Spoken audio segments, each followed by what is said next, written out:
ईअं बि नाहे त जिथे किथे या हर कुटुंब में, पर असांजे मुआशिरे में अॼु बि नौजवाननि खे सुधारण जे लाइ शादी कराई वेंदी आहे। मतिलब त मुख़्तलिफ़ मसइलनि जो शिकार नौजवाननि खे इहो चई शादी कराई वञे थी त हिन जी शादी करायो पाण ई मसइला हल थी वेंदा। जेकॾहिं ॻाल्हि कजे मसइलनि ऐं ज़रूरतुनि जी त आॻाटे दौर ऐं हाणोके दौर जी ज़रूरतुनि तोड़े मसइलनि में ॾींहं राति जो फ़र्क़ु आहे। आॻाटे दौर में इहो रुझान तमामु घणो हूंदो हो जो माण्हू मुख़्तलिफ़ मसइलनि मां जिंद छॾाइण लाइ पंहिंजी औलाद जी शादी कराए छॾींदा हुआ ऐं इहो घणी हद ताईं उन्हनि जी मर्ज़ीअ मूजिबि नतीजा बि ॾींदो हो। हिन जो इहो मतिलबु नाहे त नौजवाननि जा मसइला हल थी वेंदा हुआ, पर मुख़्तलिफ़ नवनि मसइलनि जे वर चढ़ी उहे पाण खे पेश अॻियनि मसइलनि खां पासीरो करे छॾींदा हुआ। हाणे बि ईअं ई थी सघे थो या थींदो आहे। आॻाटे दौर में के नौजवान जेकॾहिं नशे या ॿियनि बुरियुनि आदतुनि में मुब्तला थी वेंदा हुआ त उन्हनि जे वालिदेन खे उन्हनि जी शादियुनि जी ॻणती वठी वेंदी हुई ऐं इहो रुझान अॼु बि आहे त जेको माण्हू नशे या कंहिं ॿियनि बुरियुनि आदतुनि जो शिकार थींदो आहे त वॾड़ा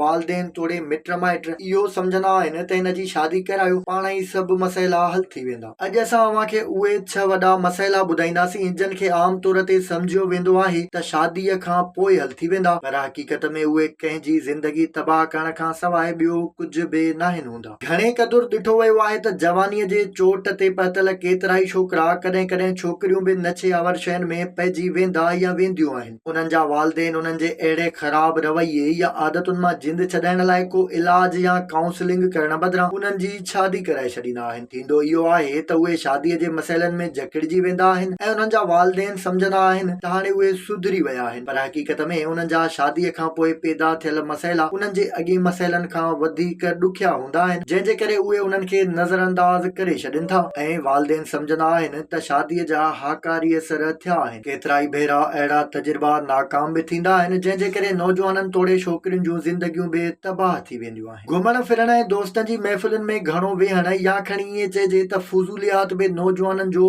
अहम ऐं आम मसइलो आहे। केतिरा ई माउ पीउ कावड़ धमकियुनि ऐं लगातार रोकण जी महिनत में नाकामीअ खां पोइ घर खां ॿाहिरि रहंदड़ नौजवाननि खे पंहिंजे घर में आणण जे लाइ शादीअ जो हल ॻोल्हींदा आहिनि। कुझु माण्हू त नई ज़िंदगी जी शुरूआत जे करे पंहिंजी रूटीन मटाए पंहिंजूं आदतूं तब्दील करे छॾींदा आहिनि, पर केतिरा ई माण्हू शादीअ खां पोइ बि पंहिंजी पुराणी रविश नाहिनि छॾींदा, जंहिंजो न रुगो संदन ज़िंदगी पर छोकिरीअ समेत ॿिन्ही जे खानदाननि ते बि सिधीअ रीति असर पवंदो आहे। उन करे अहिड़े नौजवाननि जो सही नमूने इलाज कराए पहिरियों उन्हनि जा मसइला हल करे पोइ ई उन्हनि जी शादी कराई वञे। जवानीअ में हर माण्हू कंहिं न कंहिं हवाले सां के नखरा ख़ासि करे खाधे पीते जे वणण ऐं न वणण जा नखरा त ज़रूर कंदो आहे ऐं माउ पीउ उन्हनि खे इहो तानो ॾींदा आहिनि त घरवारी जे अचण खां पोइ पाण ई सुधरी वेंदे या घरवारी अचण खां पोइ तोखे पाण ई सिधो कंदी, पर हक़ीक़त में सदाईं ईअं नाहे थींदो ईअं आहे त शादीअ खां पोइ अहिड़नि माण्हुनि खे नखरा ख़तम करण बदिरां नखरा वधाइण जे लाइ हिकु मख़सूस माण्हू मिली वेंदो आहे जंहिंसां उन्हनि जा फदा शुरू थी वेंदा आहिनि ऐं उहे नौजवान साॻी अॻी ज़िंदगी या उन खां बि वधीक नखरनि वारी ज़िंदगी गुज़ारींदा आहिनि। उन्हनि खे घरवारी पंहिंजे तोड़े घरवारी जे कुटुंब समेत पंहिंजे ॿारनि जी बि का